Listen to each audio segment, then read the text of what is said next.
Selamat pagi kepada Bapak Ibu sekalian. Terima kasih telah berpartisipasi dalam acara morning briefing pada pagi hari ini.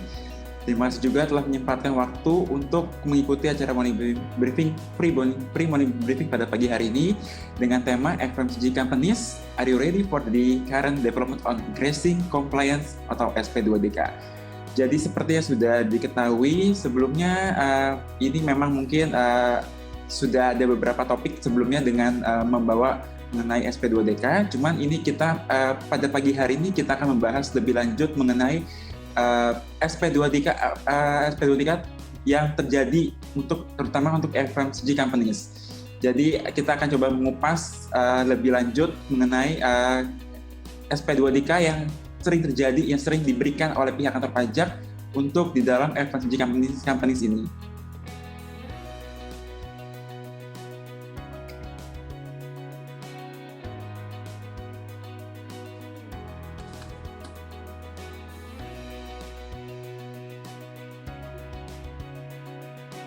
Oke, sebelumnya kita coba lihat lagi sedikit ya. Tadi sudah dijelaskan oleh Rahman sebelumnya untuk mengenai dari SF Consulting. Ini jadi kita adalah aliansi yang berdiri sejak tahun 2004 dari partner yaitu yang dari Arthur Andersen dan juga Iwan Partners. Yang sekarang kita juga sudah memiliki lebih dari 100 profesional peserta pegawai di kita. Jadi kita sudah termasuk untuk skala yang besar ya untuk di kita punya company. Lalu juga sejak tahun Januari 2014 itu kita juga bergabung menjadi member di Crow Global sekarang. Dan juga di tahun 2017 terutama di September itu kita bergabung juga dengan TPA Global, aliansi untuk transfer pricing yang berada di luar negeri. Oke, kita lanjut juga untuk beberapa achievement atau penghargaan yang kita sudah peroleh dari sejak kita berdiri sampai dengan sekarang di tahun 2020 ini. Kita itu sudah di tier 1 untuk World Tax 2020 and 2019, lalu juga di tier 2 untuk di transfer pricing. Juga kita mendapatkan achievement untuk di Indonesian Women in Tax Leaders dan juga di Indirect Tax and Tax Kontroversi yang dilakukan oleh badan internasional di luar yaitu International Tax Review. Untuk jasa yang kita berikan itu ada beberapa seperti sudah di layar, itu ada tax, transfer pricing, custom and excise, business process, legal, dan center of excellence. Jadi bagi Bapak Ibu yang punya kendala mengenai dari sisi tax, transfer pricing, custom, dan business process itu mungkin bisa menghubungi kembali kepada kami apabila memang ada pertanyaan lebih lanjut. Oke, kita masuk sekarang ke agenda, yaitu agenda kita ya. Yang pertama adalah SP2DK dan yang kedua adalah SPT tahunan untuk PPh Badan Wajib Pajak untuk FMCG Companies. Oke, sebelumnya kita coba bedah dulu ya, apa sih yang dimaksud dengan SP2DK? Mungkin bagi Bapak Ibu sekalian sudah paham, mungkin kita akan coba refresh lagi sedikit untuk SP2DK itu apa? Yaitu SP2DK itu adalah surat yang diterbitkan oleh KPP dengan on behalf dari kepala KPP yang meminta penjelasan dan juga keterangan kepada kita wajib pajak dengan terhadap atas dugaan yang belum dipenuhinya kewajiban perpajakan. Jadi mohon digarisbawahi ini adalah baru berupa sebagai dugaan aja ya, belum sebagai suatu yang sudah pasti, sebagai suatu kepastian bahwa kita sudah melanggar peraturan perpajakan atau tidak melaporkan laporan SPT tahunan kita atau SPT masa kita sesuai dengan ketentuan perpajakan yang ada. Jadi ini baru hanya sebagai dugaan aja untuk sampai dengan nanti kita akan menanggapi si surat SP2DK tersebut. Oke, sekarang kita masuk ke dasar aturannya, yaitu SP2DK itu mengacu pada surat edaran dari Ditjen Pajak nomor 39 tahun 2015 yang memang diatur dalam ST tersebut adalah bahwa fungsi dari SP2DK tersebut adalah untuk pengawasan bagi wajib pajak dalam bentuk permintaan penjelasan dan atau keterangan dan kunjungan jika diperlukan atau visit. Mungkin sekarang kalau untuk saat ini, mungkin untuk kunjungan atau visit mungkin akan lebih dinonaktifkan terlebih dahulu ya, karena sekarang sudah masih masuk dalam masa pandemik, jadi mungkin sekarang yang lebih efektif hanyalah lebih ke arah untuk pengiriman surat kepada alamat yang terdaftar di sistem KPP masing-masing untuk agar dapat diterima oleh wajib pajak sehingga nanti akan dapat dibalas oleh wajib pajak di kemudian hari. Kemudian juga untuk surat ini juga memberikan pedoman bagi KPP untuk dapat melaksanakan permintaan penjelasan bagi pada wajib pajak. Jadi ini adalah basis dari kantor pajak untuk meminta keterangan lebih lanjut untuk misalkan dari sisi pelaporan kita ataupun mungkin nanti dari data dari pihak luar. Kemudian juga ini juga SP2DK ini juga dapat memberikan suatu guidance bagi KPP untuk mengoptimalkan pelaksanaan dari pengerjaan dari SP2DK tersebut.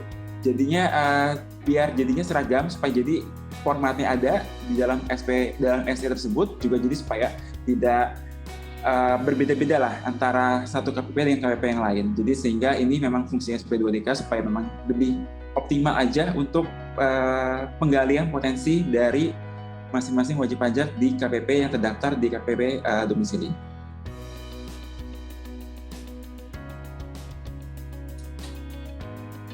Oke, kita masuk ke poin penting dari SP2DK ya sekarang. SP2DK ini tadi sudah dijelaskan juga sifatnya adalah berupa masih dalam bentuk dugaan. Jadi belum suatu kepastian dan jauh dari kepastian hukum. Itu masih baru praduga aja dari KPP yang menerbitkan SP2DK tersebut.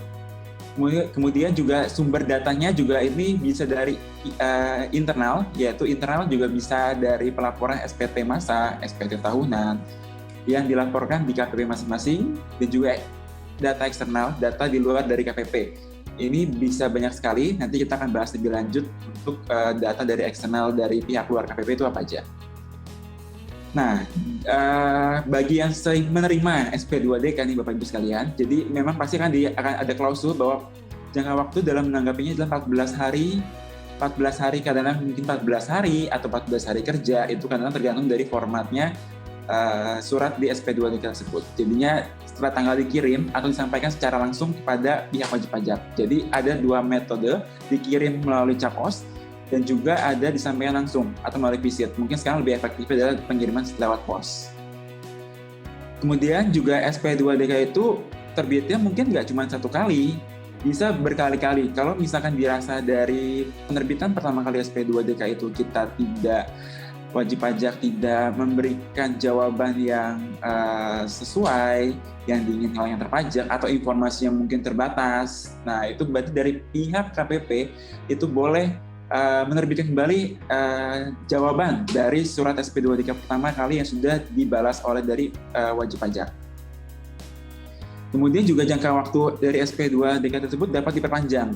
Jadi boleh dibilang tidak ada batasan waktunya, jadi boleh diperpanjang oleh kepala kantor, disesuaikan dengan kondisi yang ada di sekarang ini. Kemudian juga ini yang terakhir ya, ini yang terpenting, untuk produk hukumnya itu belum ada kejelasan produk hukum dari SP2DK yang diterbitkan oleh KPP. Jadi istilahnya tidak ada kepastian lah jadi kita mungkin akan dari pihak KPP akan menggali terus sampai dengan dia boleh dibilang dia sudah mendapat jawaban yang puas. Nah, itu baru dia mungkin akan stop. Jadi tapi tetap sampai dengan jawabannya sudah puas pun produk hukum itu tidak akan diberikan, karena produk hukum itu akan ada apabila kalau ada proses pemeriksaan lebih lanjut setelah dari proses SP2DK, itu baru nanti akan dikeluarkan produk hukumnya. Oke, sampai dengan di sini diingatkan kembali dan himbau juga kepada Bapak Ibu sekalian, apabila ada pertanyaan nanti akan kami jawab setelah dari presentasi ini berakhir. Jadi mungkin untuk pertanyaannya mungkin bisa disampaikan dulu di kolom chat box. Oke, kita lanjut sekarang ke metodenya. Metode apa sih yang digunakan di dalam SP2DK oleh pihak kantor pajak atau DJP? Ya tadi sudah dijelaskan juga ya, dia akan minta penjelasan itu baik secara tertulis, yaitu berupa surat, ataupun kunjungan visit. Jadi memang kalau ini sekarang ini mungkin visit sudah tidak memungkinkan ya. Jadinya kalau dulu memang mungkin mereka akan visit dari tim AR. Sekarang SP2DK itu adalah ada timnya sendiri, yaitu tim dari AR dan juga dari seksi konsultasi dan pengawasan. Itulah tim yang akan melakukan untuk tindak lebih lanjut dari SP2DK, ataupun dari bagian dari ekstensifikasi ataupun penyuluhan, itu juga dia boleh menerbitkan SP2DK. Misalkan contohnya kalau di bagian penyuluhan misalkan didapatkan informasi bahwa si PTA ini ternyata sudah pernah bertransaksi tapi belum memiliki NPWP. Nah, itu biasanya nanti akan dari pihak penyuluhan atau ekstensifikasi di KPP masing-masing, dia akan menerbitkan surat SP2DK untuk menghimbau kepada si PT itu untuk mendaftarkan diri untuk memperoleh nomor NPWP, ataupun misalkan dalam jangka waktu yang telah ditentukan tidak juga mendaftarkan diri, itu juga nanti akan diterbitkan NPWP secara jabatan. Dan juga kalau dari tim AR ini AR di tim pengawasan ya, biasanya di Waskon 2 sih, atau di Waskon 3 untuk seksi pengawasannya, itu dia juga akan meninjau lebih lanjut nih WP-WP-nya si AR tersebut, apakah sudah comply dengan pelaporan SPT masa dan juga SPT tahunannya. Dia akan meneliti lebih lanjut lah dari semua pelaporan-pelaporan yang ada. Biasanya itu juga dia akan meneliti yang memang biasanya baru akan jatuh tempo. Pengertian jatuh temponya adalah untuk daluarsa. Biasanya jatuh daluarsa itu ada maksimal di 5 tahun. Jadi biasanya sebelum jatuh tempo daluarsa, mereka akan meneliti bagi terutama untuk SPT yang statusnya kurang bayar. Kalau SPT dibayar itu kan sudah akan dalam masuk proses di pemeriksaan di fungsional. Jadi mereka mungkin akan walaupun tidak menutup kemungkinan kalau misalkan setelah nanti proses pemeriksaan sudah selesai akan timbul lagi SP2DK, itu tidak menutup kemungkinan akan pernah timbul juga seperti itu. Jadi mungkin ada hal yang mungkin nggak ke-capture pada saat di pemeriksaan, tapi si AR-nya aware nih, jadinya pada saat itu dia akan menerbitkan SP2DK untuk meminta keterangan lebih lanjut dari wajib pajak yang sudah diperiksa tersebut.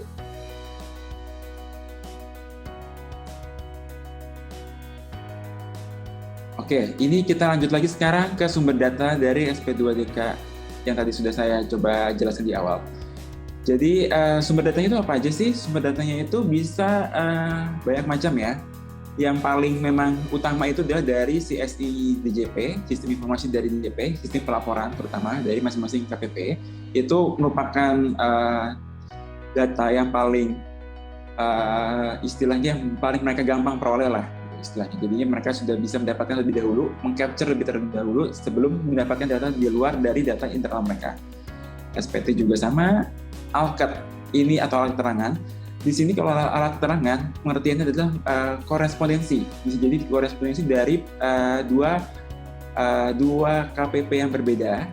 Misalkan dari PTA bertransaksi dengan PTB dan mereka berdomisili di tempat yang berbeda, sehingga PTA setelah melakukan pemeriksaan terdapat data ataupun keterangan dari hasil pemeriksaan di PTA itu ya bahwa ada transaksi dengan PTB yang mungkin belum tercapture untuk misalkan untuk pemotongan PPh-nya, misalkan seperti itu. Nah, dari informasi tersebut maka dari KPP PTA itu boleh melakukan korespondensi ke KPP PTB untuk menghimbau bahwa si PTB yang berdomisili di KPPB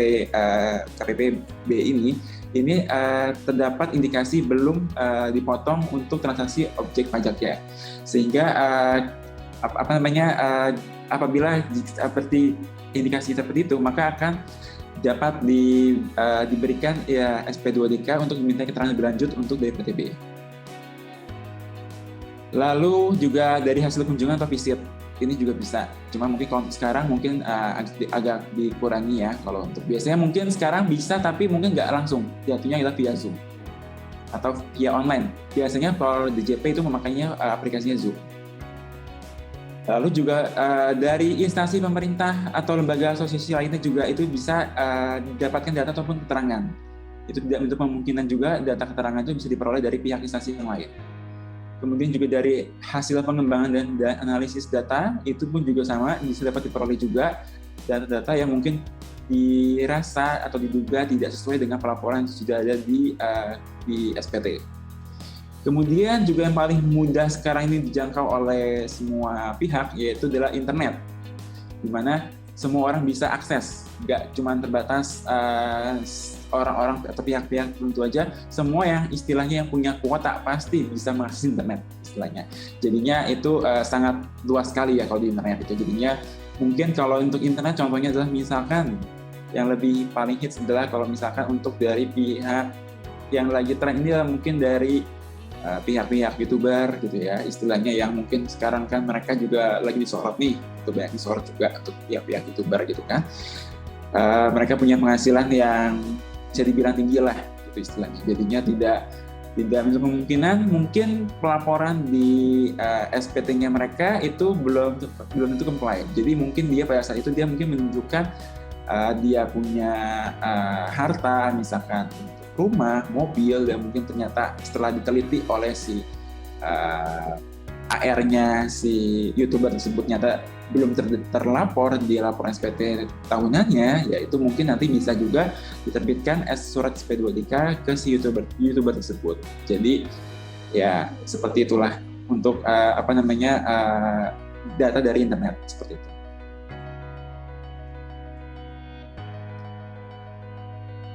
Oke, kita lanjut lagi sekarang ke tahapan dari SP2DK. Tahapannya yaitu yang pertama adalah ya, jadi dari pihak AR, dari tim AR, dia akan melakukan penelitian di pelaporan SPT-nya kita, serta kemudian dia akan melakukan analisis lebih lanjut mengenai dari SPT yang sudah kita laporkan. Dia akan melakukan analisis lebih lanjut supaya istilahnya mereka dapat mendapatkan informasi lebih lanjut lagi dari si WP supaya SP2DK tersebut bisa segera dijawab oleh si WP tersebut. Lalu SP2DK tersebut dikirim ke WP. Nah, ini yang terpenting jadinya sekarang Bapak Ibu sekalian. Respon ataupun balasan dari wajib pajak. Wajib pajak itu boleh menanggapi secara langsung, misalkan visit atau datang langsung ke KPP, bertemu dengan AR-nya, membahas atau minta keterangan lebih lanjut. Misalkan kadang-kadang mungkin di SP2DK tersebut informasinya mungkin juga tidak lengkap. Pengertiannya karena si AR juga memiliki data yang terbatas, sehingga mungkin jadi ada sedikit kebingungan dari WP, maka WP boleh dapat berkomunikasi langsung ke si AR tersebut. Jadinya bisa ditanggapi secara langsung. Tapi alangkah baiknya setelah menanggapi secara langsung ditanggapi juga secara tertulis. Jadi supaya istilahnya karena dari SP2DK tersebut mereka kan sudah dari KPP menerbitkan surat formal kepada kita wajib pajak. Jadi alangkah baiknya setelah kita menanggapi secara langsung, tanggapan tertulis pun juga dapat diberikan atau dikirimkan kembali ke kantor pajak supaya ada seperti feedback balik lah, jadinya lebih tertulis untuk dari tanggapan kita. Karena kalau untuk secara verbally aja ketemu secara langsung mungkin takutnya jadinya masih ada miskomunikasi. Dengan adanya tanggapan secara tertulis diharapkan miskomunikasi tersebut dapat tidak jadilah seperti itu. Kemudian ataupun mungkin wajib pajak juga tidak menanggapi sama sekali dari SP2DK tersebut, itu juga mungkin aja. Jadi mungkin dihimbau juga untuk Bapak Ibu sekalian, kalau memang misalkan memang untuk sekarang ini, karena memang di sekarang ini sebaiknya sih untuk SP2DK tersebut ditanggapi, baik itu memang jawabannya nggak terlalu panjang ataupun butuh jawabannya panjang, itu sebaiknya ditanggapi aja dalam 1 ataupun 2 lembar. Kemudian dari hasil jawaban yang telah dikirimkan oleh wajib pajak, maka pihak AR atau tim peneliti SP2DK ini akan melakukan penelitian dan juga kembali lagi melakukan analisis apakah benar data yang telah diberikan di dalam surat jawaban dari wajib pajak itu dari atas tanggapan atas dari SP2DK yang diberikan oleh si kantor si AR itu sudah sesuai atau belum. Nah, seperti yang aku jelaskan juga, kalau misalkan belum tepat atau dirasa masih butuh penjelasan lebih lanjut, maka si tim SP2DK tersebut ini akan mengirimkan kembali surat balasan, sehingga nanti akan ada komunikasi lagi lebih lanjut kepada wajib pajak. Dan poin yang terakhir itu adalah rekomendasi ataupun tindak lanjut dari tanggapan tersebut. Rekomendasinya ini bisa jadi dalam bentuknya adalah kalau apabila dari tim SP2DK tersebut sudah puas dengan jawaban kita, maka mungkin sudah tidak ada lagi tindak lanjutnya. Jadi stop sampai di situ aja. Cuma kalau misalkan memang nyata dari hasil tanggapan SP2DK tersebut tidak memuaskan dari tim SP2DK tersebut, maka tim SP2DK itu boleh melanjutkan kembali ke tahap berikutnya, ataupun kalau memang dirasa perlu untuk sampai ke tahap pemeriksaan, itu mereka akan lanjut sampai ke pemeriksaan ataupun yang worst case-nya parahnya adalah ke bukti permulaan. Seperti itu. Jadinya tindak lanjutnya itu dapat bercabang ya Bapak Ibu sekalian. Jadi bisa dalam bentuk balasan surat lagi, ataupun mungkin ya kalau memang dirasa ini sudah memang harus masuk dalam ranahnya pemeriksaan, maka akan masuk dalam ranah pemeriksaan.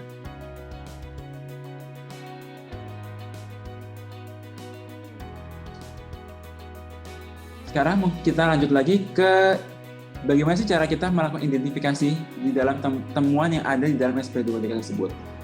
Jadi biasanya kita ambil kesimpulan itu biasanya ada 2 item yang ada di dalam temuan dalam SP2DK, yaitu biasanya itu mungkin dia sifatnya adalah mirroring, ataupun dia mengambil temuan pemeriksaan dari tahun-tahun sebelumnya. Itu bisa juga. Jadi istilahnya mungkin kalau bagi WP yang masih dalam melanjutkan tahap proses keberatan ataupun banding, itu kan mungkin masih dalam dispute. Jadinya sehingga si kantor pajak ini masih bisa memberikan SP2DK terkait dengan temuan-temuan yang sedang dalam proses keberatan ataupun di dalam proses banding. Ataupun juga new issues, dalam hal ini mungkin belum pernah ada di sebelum-sebelumnya, atau mungkin ini juga isu baru bagi WP, itu juga bisa. Jadinya tidak menutup kemungkinan itu dia hanya mengikuti dari tahun sebelumnya, tapi juga isu-isu baru yang lagi hot issue, itu juga dia bisa menerbitkan dalam bentuk SP2DK. Salah satu bentuknya itu adalah ya memang dalam bentuk seperti ekualisasi, yaitu perbandingan antara SPT masa dengan SPT tahunan, ataupun data atau informasi yang tertera di dalam audit report. Jadi kalau di SPT tahunan itu kita kan juga ada punya kewajiban bagi yang sudah diaudit akan wajib melampirkan audit report ya. Jadinya dari audit report tersebut mereka akan melakukan analisis perbandingan nih, gitu kan.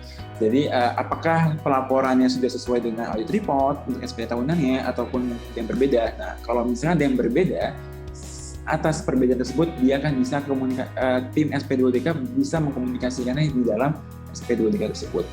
Ataupun juga dari data-data eksternal lainnya ya, dia mengcompare, bisa yang nanti saya jelaskan juga di slide sebelumnya. Ataupun sekarang nih bagi mungkin WP yang memiliki transaksi afiliasi, yang punya transaksi afiliasi juga harus hati-hati juga ya. Mereka juga akan mengecek penerapan dari PMK 213 juga, apakah sudah ada transfer pricing reportnya untuk master file lokal filenya. Biasanya itu akan diminta karena di dalam pelaporan SPT tahunan itu kita biasanya sudah mendeklar di dalam iktisar master file lokal file itu kapan sudah ada tanggal dan bulan untuk siapnya untuk si master file lokal file tersebut. Yang biasanya adalah maksimumnya adalah 4 bulan setelah berakhir tahun pajak, yaitu di masa April.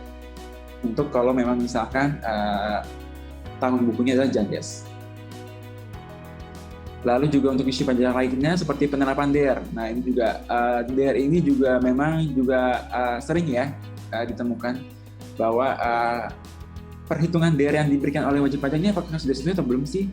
Jadinya mereka akan punya perhitungan tersendiri biasanya sih dari tim SP2DK tersebut.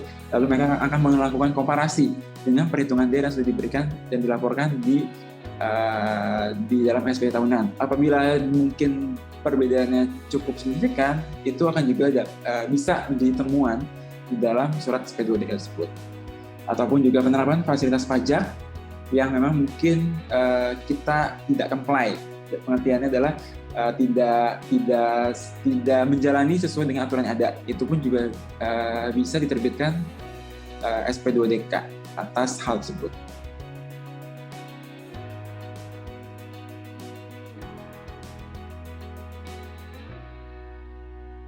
Lalu pada saat kita lakukan step berikutnya adalah kita akan coba untuk melakukan pengujian atas mirroring issue tersebut. Jadi mungkin Bapak Ibu sekalian jangan panik. Misalkan apabila sudah menerima SP2DK, aduh saya harus bagaimana nih? Saya harus gimana gitu? Apakah saya harus ikut aja apa katanya surat SP2DK tersebut? Ya itu jangan langsung seperti itu ya Bapak Ibu sekalian. Jadi Bapak Ibu sekalian bisa melakukan juga pengujian internal sendiri, melakukan pengecekan tersendiri apakah memang sudah sesuai nih data-data yang disebutkan dalam SP2DK tersebut. Takutnya itu juga mungkin bisa aja dari tim AR yang membuat surat SP2DK tersebut itu salah ataupun keliru. Jadi jangan panik dulu.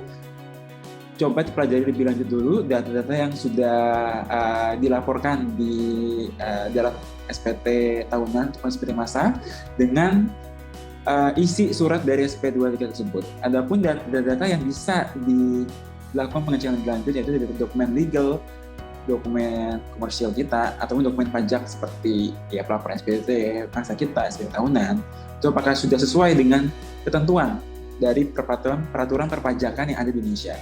Jadi kalau misalnya sudah sesuai, ya sudah dicoba ya kita sudah sesuai dengan peraturan yang ada di Indonesia. Selesai. Setelah itu jadinya mungkin kalau memang dirasanya dari mereka tidak puas, dari tim SP2DK tidak puas, mereka menerima lebih lanjut lagi balasan dari surat kita. Sama juga ya, kalau untuk pengujian atas new issues itu juga sama, kita harus mengecek lebih lanjut juga untuk data-data yang ada di kita secara internal. Jadi jangan panik dulu ya Bapak Ibu sekalian kalau sudah menerima SP2DK.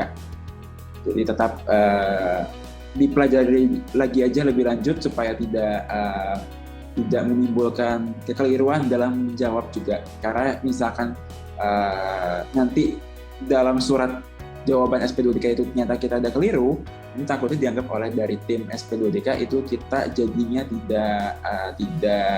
tidak firm ya di jawabannya. Gitu. Jadinya dianggapnya kita data kita juga dianggap tidak sesuai, takutnya seperti itu. Jadi kalau memang sudah dilakukan pengecekan, langkah lebih lanjut, langkah baiknya baru dituangkan di dalam surat balasan seperti itu.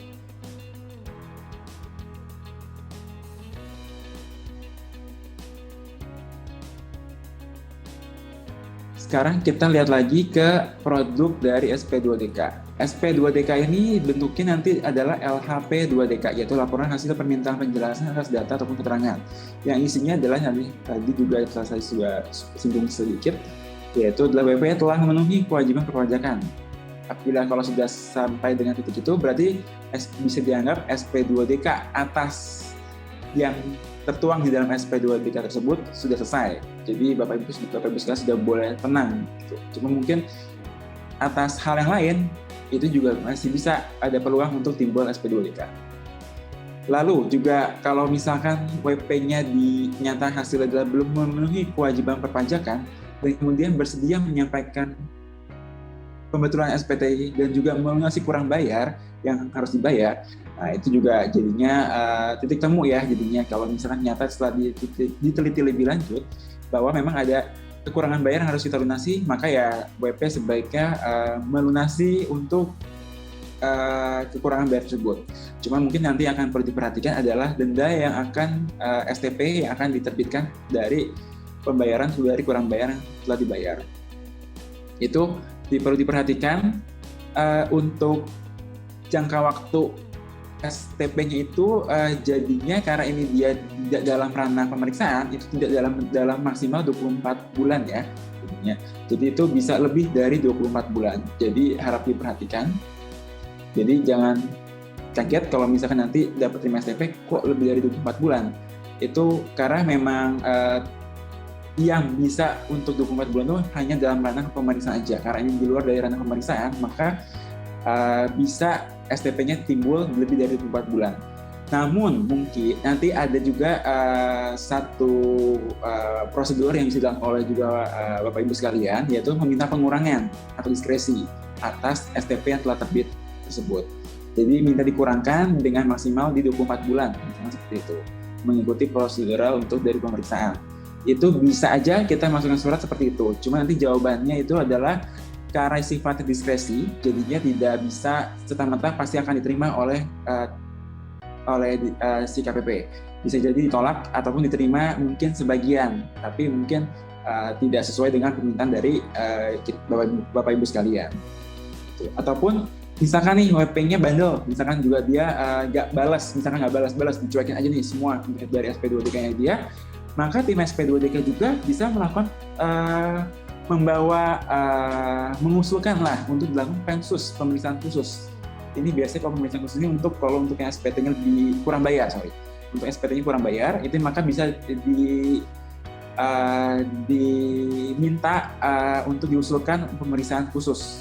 Dimana kalau pemeriksaan khusus itu jangka waktunya itu tidak ada kepastian ya, jadinya bisa ada juga untuk lebih dari 1 tahun atau 2 tahun itu pernah kita dari kami pernah menghandle seperti itu. Ataupun yang kalau memang atau ternyata terciduk untuk adanya indikasi tindak pidana, maka juga dapat diusulkan untuk pemeriksaan bukti permulaan tergugat. Seperti itu. Jadinya kalau memang kita tidak respon dari SP2DK ataupun kita tidak melakukan pembetulan, maka ya itulah tindak lanjutnya dari SP2DK tersebut. Oke, saya juga mau menambahkan juga. Jadi kalau tadi sempat saya ada sedikit kelewat di sini poinnya. Nah, kalau misalkan untuk poin di komunikasi yang intensif, jadi kalau misalkan kita diharapkan nih ya, jadi kalau dari timbul SP2DK tersebut, komunikasi efektif antara wajib pajak dengan tim SP2DK itu harus kalau memang memungkinkan itu dibangun komunikasi yang efektif. Jadi sehingga misalkan kalau misalkan nanti wajib pajak minta tambahan waktu untuk menjawab, mungkin nanti mereka akan bisa memberikan jangka waktu tambahan. Jadi poin di sini adalah komunikasi efektif, sehingga jadi untuk balasan dari SP2DK tersebut kita bisa membalasnya lah. Jadi supaya jadi tidak terbatas dari 14 hari yang telah diberikan jangka waktunya, itu tim SP2DK itu sudah melakukan tindak lanjut berikutnya. Kalau misalkan dari setelah lebih dari 14 hari kerja tersebut tidak ada jawaban dari Bapak Ibu sekalian.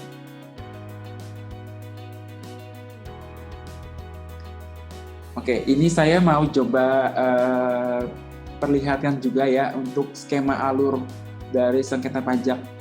Kalau misalkan dari setelah SP2DK itu apa sih gitu kan? Jadinya setelah SP2DK itu setelah jangka waktu 14 hari kita menanggapinya, maka kalau memang misalkan sampai atau jangka waktu yang telah disepakati bersama memang tidak ada jawaban juga dari Bapak Ibu sekalian, maka WP dianggap tidak melakukan konfirmasi data SP2DK tersebut. Jadi serta-merta tim SP2DK bisa meminta kepada tim fungsional pemeriksa, yaitu untuk mengusulkan agar si WP ini untuk dilakukan pemeriksaan. Jadi pemeriksaannya tergantung ya jenis pemeriksaannya. Kalau penelitian PEMSUS atau khusus itu memang bisa paling lamanya 24 bulan atau 2 tahun.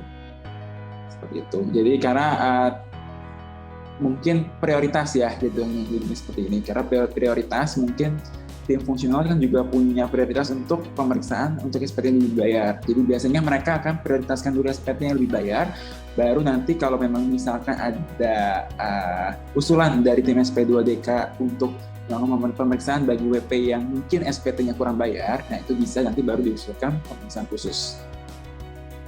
Lalu nanti kalau misalkan dari hasil pemeriksaan juga Bapak Ibu sekalian tidak setuju, maka ada upaya hukum berikutnya lagi yang bisa dilakukan, yaitu keberatan dan juga kebanding, dan sampai di ujungnya di Supreme Court, di Mahkamah Agung.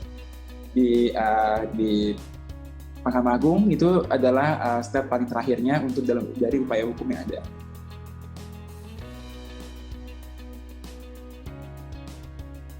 Kemudian kita masuk ke alur penyelesaian juga. Nah ini jadi kalau misalkan nih dari setelah timbulnya SKP atau STP yang dirasa tidak benar,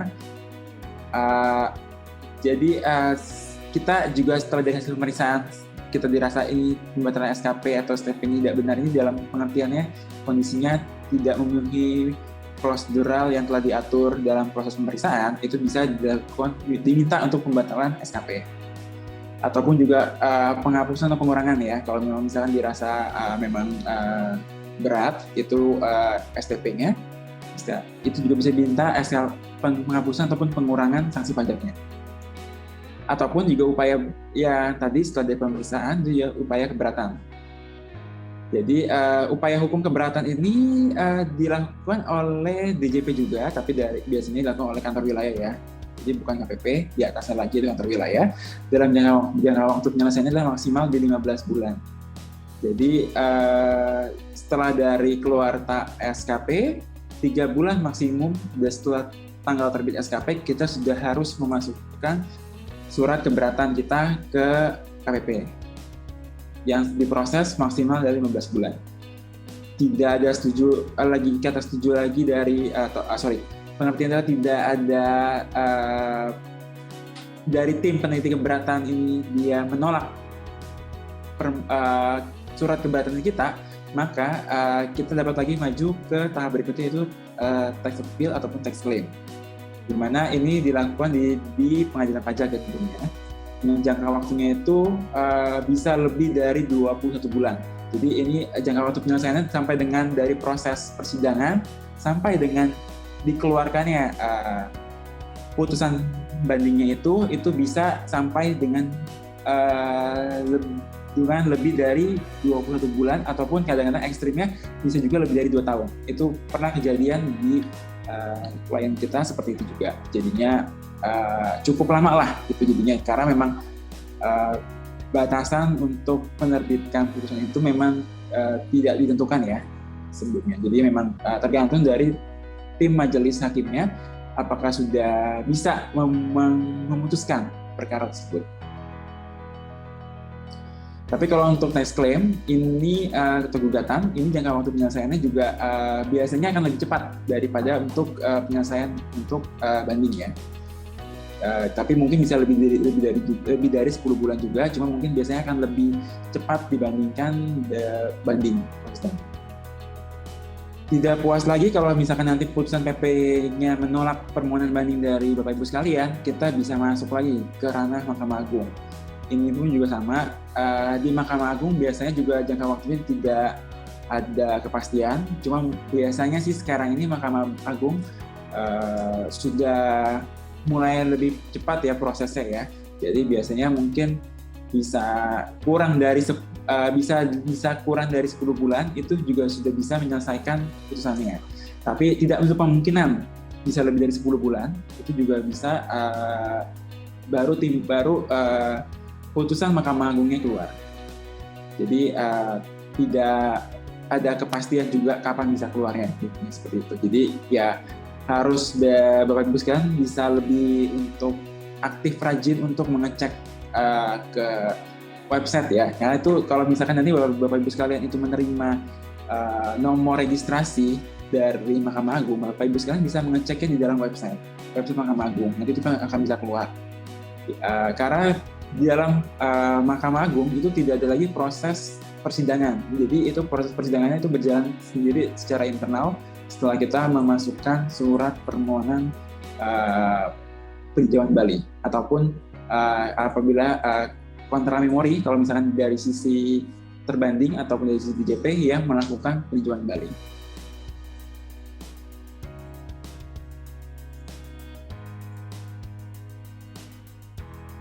Oke, kita lanjut lagi ya Bapak Ibu sekalian. Ini di slide ini juga saya sudah memaparkan.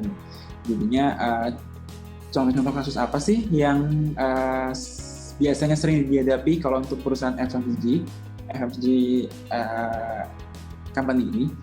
Jadi biasanya sih adalah kalau untuk ekualisasi output dan juga PPN ya. Jadinya itu biasanya memang dari tim SP2DK dia akan melakukan pengujian secara internal dulu dari sisi pelaporannya kita. Apakah SP tahunannya kita sudah comply dengan pelaporan PPN masa kita selama setahun, ataupun juga pelaporan biaya kita di SP tahunan tersebut sudah sesuai dengan outputnya kita. Itu biasanya itu yang paling lazim mereka lakukan, karena itu yang paling mudah lah istilahnya yang mereka dapatkan.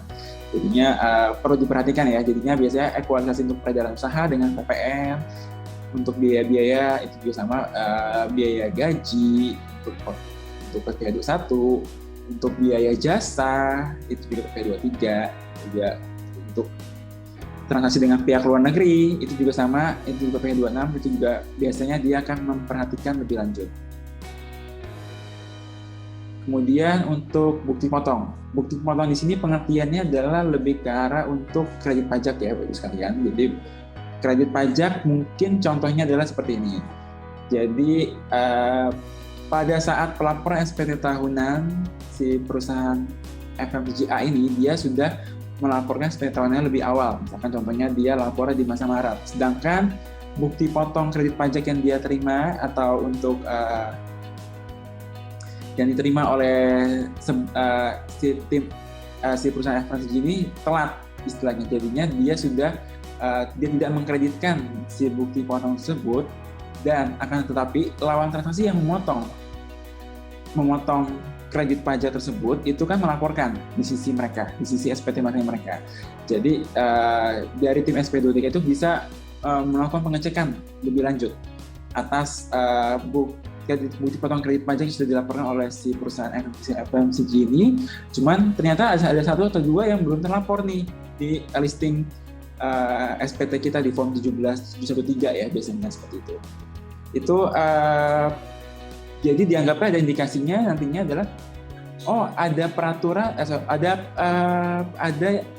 ada penghasilan yang belum dilaporkan oleh si perusahaan FMCG. Padahal sebenarnya belum tentu, karena kalau misalkan untuk untuk kalau misalkan dia sudah membiayakan untuk si kredit pajak tersebut, maka nanti biasanya ada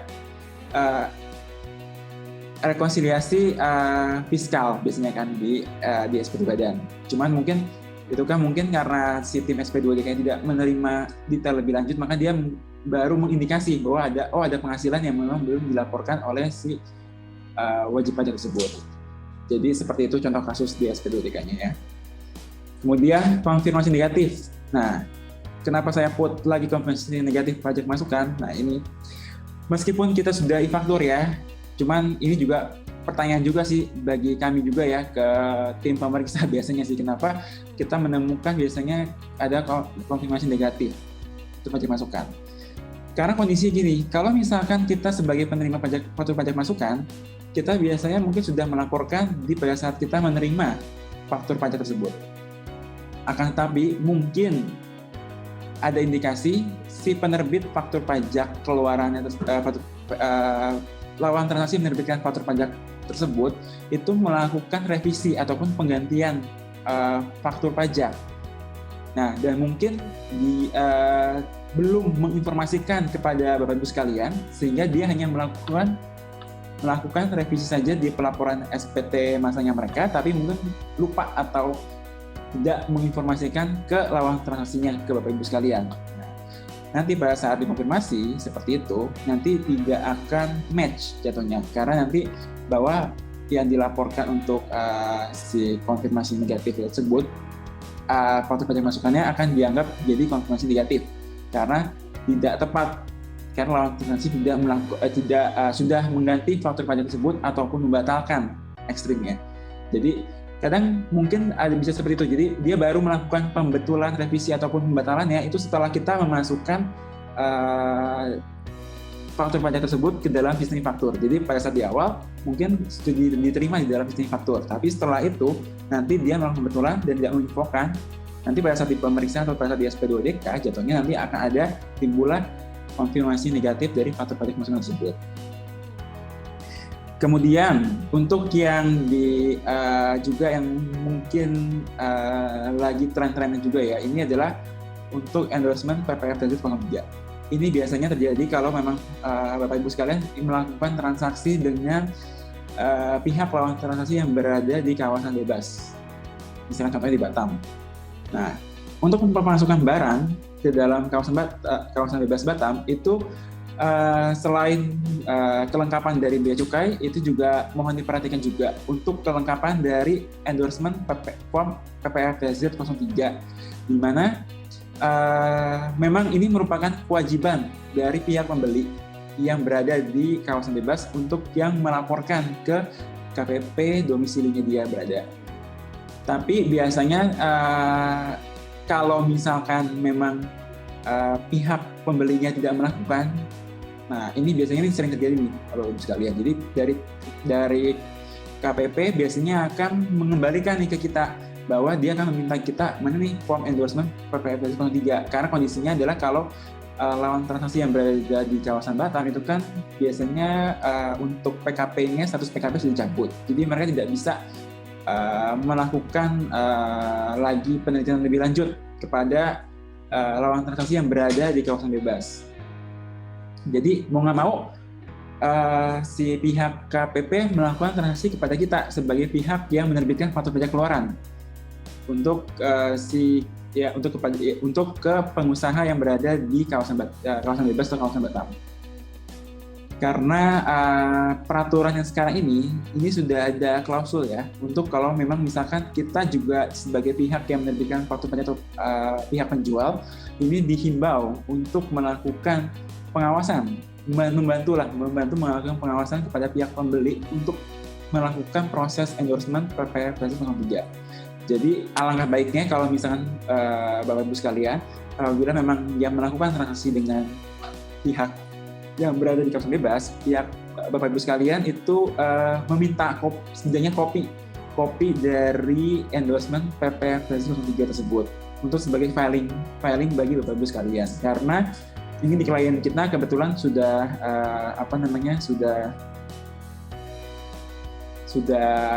yang kejadian seperti ini, dihimbau cuma karena memang kita tidak punya endorsement, maka dilakukanlah ke dalam pemeriksaan khusus pada saat itu. Jadinya ranahnya sampai maju ke pengadilan lah. Jadinya Bapak Ibu sekalian diharapkan agar dapat memberikan meng-filing kopi dari endorsement PPF 03 tersebut. Lalu juga ini biaya royalti ya. Biaya royalti ini biasanya juga sama. Kalau misalnya pihak perusahaan FFG biasanya juga akan ada biaya royalti lah, lazimnya biasanya seperti itu. Biaya royalti ini biasanya akan larinya adalah ke output ataupun ke permintaan data lebih lanjut, misalkan ke agreement ataupun perjanjian royalti. Biasanya itu juga SP2DK itu tidak harus berupa dalam data hitungan, tapi bisa juga dalam rangka permintaan data. Jadi kalau misalkan kita ada biaya royalti, ya bisa saja dari tim SP2DK meminta kopi agreement dari biaya royalti tersebut. Ataupun mungkin perhitungan, invoice, bukti bayar, itu pun juga bisa. Jadi mohon agar dapat dilengkapi ya Bapak-Ibu sekalian, terutama untuk biaya royalti, karena itu memang menyangkut transaksi dengan, biasanya menyangkut dengan transaksi afiliasi lah, seperti itu. Kemudian untuk selanjutnya, di transfer pricing, ini juga sama ya Bapak sekalian. Biasanya juga dari tim SP2DK biasanya dia akan meminta master file dan local file kita yang sudah kita laporkan dalam intisar master file local file yang dilaporkan bersamaan dengan di SP3 tahunan. Jadinya untuk transfer pricing juga mohon diperhatikan juga Bapak-Ibu sekalian, karena kondisinya adalah kalau misalnya kita tidak bisa menyediakan dokumen tersebut, maka akan ada sanksinya lah. Ada sanksinya, jadi kalau misalkan memang tidak di-provide, ya maka bisa juga diusulkan untuk pemeriksaan transfer pricing khusus. Untuk transfer pricing mungkin itu bisa dilakukan oleh tim SP2DK. Jadinya dianggapnya transaksi afiliasi Bapak Ibu sekalian tidak wajar, tidak ada analisis lebih lanjut dari Bapak Ibu sekalian, maka dianggapnya adalah transaksi dengan afiliasi tidak wajar, maka bisa saja penghasilan ataupun biaya Bapak Ibu sekalian yang didapatkan dari transaksi afiliasi itu bisa dikoreksi oleh tim pemeriksa. Seperti itu. Jadi ada banyak kasus lah kalau untuk di SP2DK FNG, tapi beberapa contohnya adalah seperti ini. Diingatkan kembali kepada Bapak Ibu sekalian, kalau misalkan memang ada pertanyaan lebih lanjut dari presentasi ataupun yang terkait lah dengan presentasi ini, jadi Bapak Ibu sekalian bisa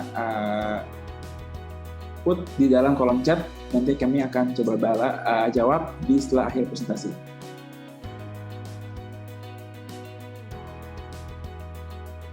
Oke, untuk pemaparan mengenai SP2DK untuk FMCG ini sudah selesai.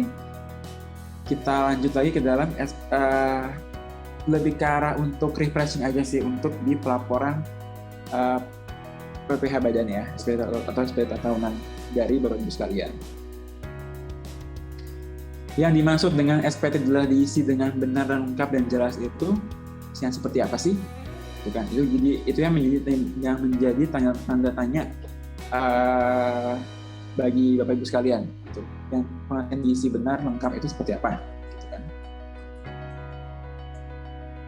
Nah, itu diatur ya di dalam Undang-Undang Nomor 6 Tahun 83 KUP yang telah diubah paling terbarunya adalah di Undang-Undang Nomor 16 Tahun 2009 mengenai kewajiban formal semuanya SPT, itu diatur pula di pasal 3, pasal 4, dan pasal 9, di mana isinya adalah bahwa mengisi lengkap, benar, lengkap, dan jelas, kemudian menandatangani, dan adanya juga laporan keuangan, audit report, itu juga penting kalau bagi yang sudah diaudit, lalu juga melunasi yang kurang dibayar apabila ada kurang bayar, dan melaporkannya ke kantor DJP.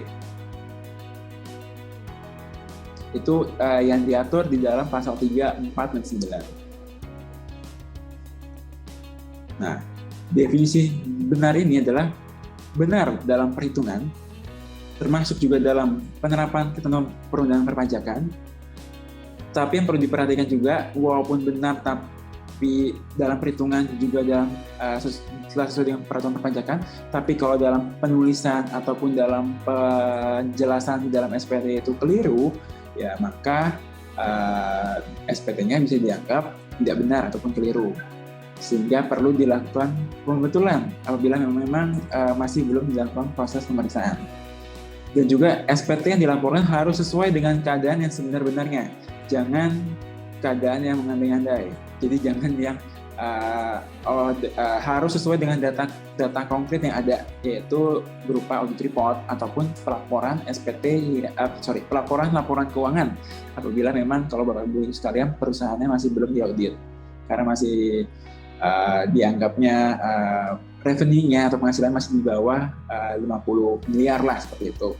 Jadi mungkin masih dirasa belum perlu untuk diaudit oleh auditor eksternal seperti itu.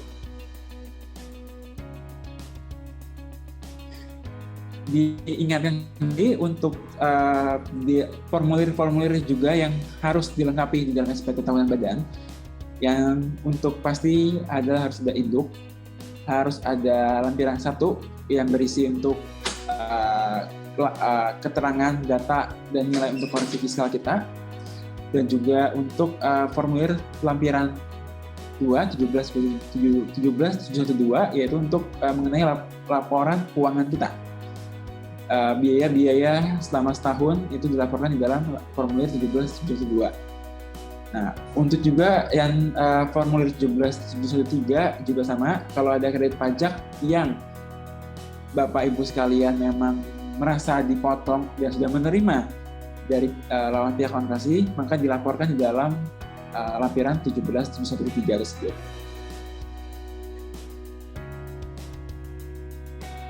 Dan kalau misalkan ada juga untuk penghasilan yang dikenakan PPh final, ini juga dilaporkan juga ya Bapak sekalian di formulir 17.14. Dan juga untuk keterangan daftar pemegang saham dan pemilik modal serta pengurus dan komisaris dari perusahaan Bapak sekalian juga dilampirkan di dalam formulir 17.15. Ini juga harus disesuaikan dengan kondisi yang ada. Kemudian juga untuk di lampiran 6, ini lebih ke arah untuk transaksi afiliasi juga. Isinya lebih ke arah untuk pinjaman, baik itu kita sebagai pihak peminjam ataupun kita sebagai pihak yang debitur yang meminjam, seperti itu. Jadi harus dilaporkan juga pada pemegang saham. Jadi pinjaman itu bisa dari pemegang saham ya, ataupun dari pihak afiliasi lainnya. Itu juga harus diisi lengkap karena biasanya tim peneliti SPT tahunan itu biasanya akan meneliti juga nih kesesuaiannya, terutama untuk mungkin lebih ke arah nilai saldo akhir di akhir tahun itu berapa, prinsipalnya berapa. Kadang dia akan coba cross-check lagi dengan berapa sih yang dilapor di audit report, berapa yang dilapor di SPT. Misalkan berbeda, itu juga akan menjadi trigger, akan menimbulkan SP2DK. Jangan ditanya ini kenapa berbeda dan diminta penjelasan. In case kalaupun berbeda, yang benar yang mana, serta penjelasan lebih lanjut. Atau mungkin bisa sampai ke perhitungan bunganya, misalkan kalau memang ada pinjaman berbunga. Gitu.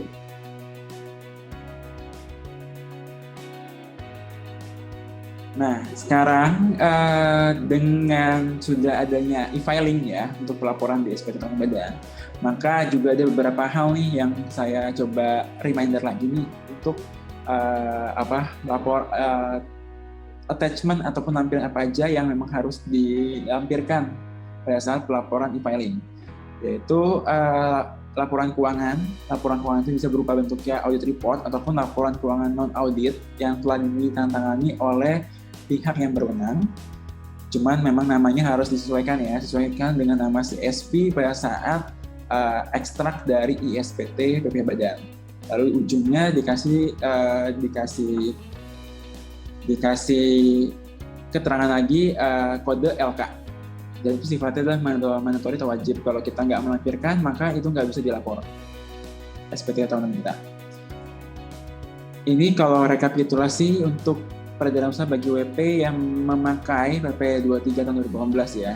Ini juga sama mandatory. Nama file juga disesuaikan, nama file adalah nama CSV juga belakangnya RK. Kalau misalkan yang tidak memakai PP 23 ya itu tidak wajib. Nah, yang lebih sering juga nih DAFNOM biasanya. DAFNOM pun juga bisa menjadi trigger bagi SP2TK karena kelengkapan dari pelaporan daftar DAFNOM ini, yaitu untuk biaya promosi dan biaya entertainment, misalkan aja ada yang satu kolom tertinggal atau kosong atau bolong tidak diisi, itu juga bisa menimbulkan trigger bagi tim SP2DK untuk membuat surat SP2DK. Ataupun mungkin ada kolom juga tambahan untuk pemotongannya. Dirasa mungkin kalau misalnya putnya nomor putih potongnya itu kita kosong, mungkin bisa dianggapnya kalau memang dirasa itu objek pajak oleh tim SP2DK, maka bisa dianggap itu belum dipotong oleh kita. Jadi pula SP2DK lagi dari mereka, seperti itu. Jadi diperhatikan juga ya, DAFNOM juga harus dilampirkan juga di dalam SP tahunannya apabila memang punya biaya promosi dan biaya entertainment. Nama file juga disesuaikan dengan di belakangnya dikasih kode DM. Dokumen lampiran khusus BUT ini lebih khusus kalau memang bagi BUT ya, jadi ini opsional, nggak wajib. Ini juga kalau yang memang untuk WP Migas, ini juga ada lampiran WP K3S, laporan tahunan juga, dan juga FGR untuk lampiran khususnya. Ini juga sama dilaporkan juga apabila bagi WP yang berada di WP yang bergerak di bidang hulu minyak dan gas bumi.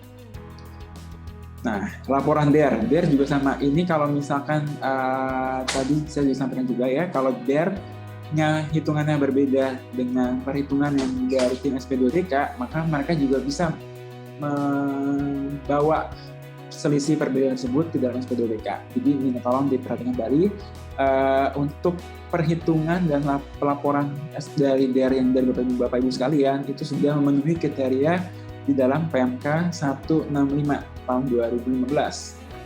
Sehingga untuk menghindari adanya pengiriman surat cinta dari yang terpajak lah istilahnya, surat cinta dari yang terpajak untuk mempertanyakan mengenai selisih atau perbedaan yang ada di dalam perhitungan tersebut. Tapi ini sifatnya opsional ya. Apabila memang kalau untuk di laporan keuangannya itu membiayakan ada biaya bunga, ya ini baru diwajibkan melampirkan laporan BER.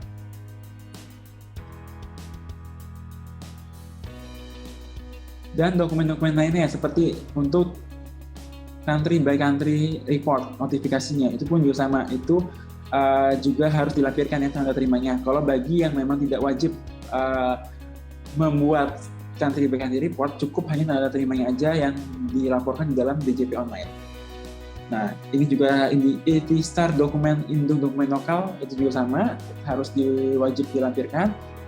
Kalau ada kurang bayar bukti BPN, kemudian data kreditur dan performing loan, non performing loan kalau memang misalkan ada, dan daftar piutang nyata-nyata yang tidak dapat ditagih, yang dimana itu harus memenuhi ketentuan di PMK 105 tahun 2009 ya, jadinya untuk daftar piutangnya juga.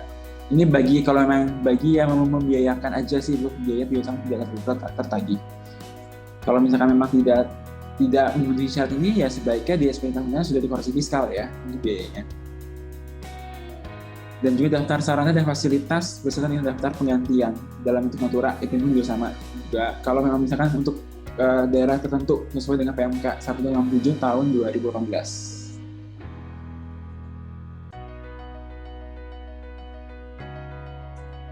Oke, untuk peredaran usaha di slide ini jadi saya juga mau menghimbau kembali ke Bapak Ibu sekalian. Jadi dalam pengisian SPT tahunan itu sebaiknya juga memperhatikan kesesuaian antara pelaporan formulir 17 di mana terdapat pelaporan peredaran usaha disesuaikan dengan pelaporan harga pokok penjualannya, biayanya, biaya usaha lainnya, dan juga biaya dari luar usaha. Jadi ini harus equal, di mana sesuai dengan pelaporan keuangan dari Bapak Ibu sekalian. Jadinya jangan sampai berbeda, karena ini akan menimbulkan trigger SP2TK bagi Bapak Ibu sekalian.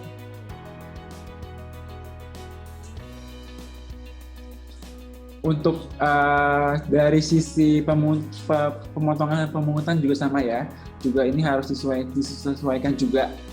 Jadi antara peredaran usaha di formulir 1771 dengan formulir 1772 untuk objek pemungutannya ya, terutama untuk apakah kita sudah comply pemotongan kita untuk PPh 21 atau biaya jasa pemotongan PPh 23 itu juga sama, harus diperhatikan kalau sudah comply atau belum. Karena biasanya mereka dari tim SP2TK kan mudah untuk membandingkan antara yang objek yang dilapor di SPT tahunan dengan objek biaya ya, maksudnya objek biaya dengan yang sudah kita laporkan di SPT masa kita. Juga untuk yang di formulir 4 ya, untuk yang penghasilan final ini juga sama, diperhatikan juga untuk penghasilan brutonya apakah termasuk objek pajak yang termasuk apakah yang tidak termasuk objek pajak, karena itu juga harus dilaporkan di lampiran formulir 17714. Nah, jadi kalau untuk di harga pokok penjualan, ini juga sama di formulir 171B ataupun yang dilaporkan di formulir 17712 poin 1 sampai 13. Nah, ini perlu diperhatikan juga apakah sudah ada pelaporan yang sesuai untuk PPh pasal 2 ayat 2 kita untuk biaya sewa ya, terutama biaya sewa tanah bangunan. PPh pasal 15 kalau memang kita ada transaksi charter untuk ke lawan transaksinya perusahaan pelayaran. Kemudian biaya gaji untuk di PPh pasal 21. Terus juga untuk di pembelian di PPh pasal 22. Lalu juga untuk di PPh pasal 23 untuk biaya jasa, PPh pasal 26 untuk transaksi dengan pihak luar negeri, dan juga PPM masukan pertama. Ini juga sama kalau untuk di biaya usaha lainnya, juga harus comply dengan objeknya juga, diperhatikan lebih lanjut, karena memang ini pasti akan potensial banget lah untuk timbul SP2DK dari data internal yang dilaporkan ke KPP. Biaya dari luar usaha juga sama ya, ini juga sama, perlu diperhatikan juga kesesuaian antara pelaporan output kita dengan biaya yang sudah kita laporkan. Jadi untuk pengujian kewajiban perpajakannya yang kita lalui, yang kita laporkan di formulir SP tahunan. Jadi kalau misalkan terutama di formulir 17.712, ini adalah mengenai kalau untuk yang di biaya pembelian, maka perlu diperhatikan lagi untuk bagaimana nih pelaporan PPN-nya, terutama untuk PPN masukannya. Biasanya tim SP2DK akan mengcompare PPN masukan dengan versus biaya pembelian yang dilaporkan. Kalau misalkan berbeda selisih dan selisihnya itu merugikan kita, biasanya dia akan ada potensial untuk melakukan koreksi biaya pembelian di SPT tahunan kita. Kemudian kalau untuk gaji dan upah yang tadi sudah saya jelaskan juga ya, PPh pasal 21 ataupun pasal 26-nya itu perlu diperhatikan ekualisasinya. Harus sudah bisa dibedah lagi mana yang memang merupakan objek, mana yang bukan merupakan objek 21. Sesuai dengan ketentuan perpajakan ya, pastinya. Kemudian juga kalau biaya transportasi, apakah memang biaya transportasi yang sudah dipotong PPh 23? Karena kalau untuk lazimnya memang harusnya biaya transportasi itu harus ada pemotongan PPh pasal 23. Cuma mungkin sekarang kalau untuk saya kaitkan dengan untuk yang di sekarang ini yang di peraturan COVID itu memang untuk beberapa PPh pasal 23 itu boleh dibebaskan ya jadinya. Tapi itu harus ada mengikuti cara tertentu yang diatur di PMK yang terkait mengenai COVID. Jadi tidak bisa semuanya berlaku, tapi harus mengikuti prosedural yang kalau nggak salah memang harus dia membawa barang-barang kebutuhan umum terkait untuk pandemi COVID ini. Jadi yang digunakan lah, yang digunakan si truknya lah yang digunakan itu boleh bebas dari PPh pasal 23. Tapi prosedurnya harus mengikuti sesuai dengan PMK yang sudah diatur. Lalu juga biaya penyusunan, nah ini juga sama. Tolong diperhatikan juga ya Bapak-Ibu sekalian, apakah aktiva yang kita susunkan itu aktiva leasing? Karena kalau misalkan di aktiva leasing, maka harus ada koreksi biaya depresiasi ya penyusutannya di koreksi PPh badan kita. Karena mungkin secara komersial kita mengakui biaya penyusutan, tapi mungkin secara di perpajakan itu kita tidak boleh mengakui aktiva leasing itu masih dianggap bukan milik kita. Jadi otomatis secara setelah dengan bukannya masih kepemilikan kita, maka biaya penyusutannya tidak boleh diakui, maka harus ada koreksi fiskal. Kemudian juga untuk biaya sewa itu juga sama, PPN-nya diperhatikan juga, dan juga pemotongan PPh pasal 23 untuk sewa alat atau sewa aset, dan variat 2 untuk sewa tanah bangunan. Biaya bunga itu juga perlu diperhatikan untuk PPh pasal 23 dan 26 juga. Kalau untuk yang lokal PPh pasal 23 dan PPh pasal 26 itu untuk luar negeri, mengikuti tarif dan rating ada. Kalau PPh 23 itu berarti untuk tarifnya 15% ya. Nah, tapi kalau 26 itu mengikuti rating ada. Pengujian kewajaran perpajakan juga sama untuk biaya jasa, itu apakah dengan PPh pasal 23 dan 26. Piutangnya itu tadi saya jelaskan juga harus mengikuti persyaratan sesuai dengan pasal 6 ayat 1B, yaitu mengikuti pasal PMK yang sudah diatur juga. Itu juga ada syarat-syarat lagi, itu mungkin Bapak Ibu sekalian bisa lihat lagi. Biaya royalti juga sama, apakah sudah comply pemotongan PPh pasal 23-26-nya, biaya pemasarannya juga sama, biaya lainnya, dan juga untuk persediaan awal dan akhir juga. Ini biasanya juga kalau di FMCG, ini juga menjadi perhatian ya, untuk persediaan awal akhir. Mutasinya, apakah sudah sesuai dengan mutasi yang dilaporkan di audit report, itu sudah sesuai dengan mutasi yang dilaporkan dalam SP tahunan. Kadang suka berbeda. Nah, itu jadi yang bisa jadi pemicu bagi tim SP2DK itu untuk menerbitkan SP2DK terkait dengan mutasi persediaan. Jadi itu juga Bapak Ibu sekalian bisa perhatikan lebih lanjut untuk mutasinya. Karena kalau misalnya memang selisih, nanti Bapak Ibu sekalian harus menjelaskan selisihnya karena apa. Seperti itu.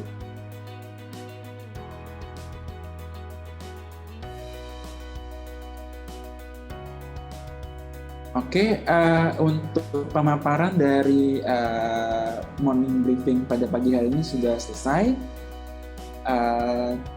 Terima kasih untuk partisipasi dari Bapak Ibu sekalian yang telah mengikuti kurang lebih sekitar 1 jam lebih ini. Nantikan event free morning briefing berikutnya. Mohon maaf atas segala kekurangan. Stay safe and stay healthy. Selamat siang.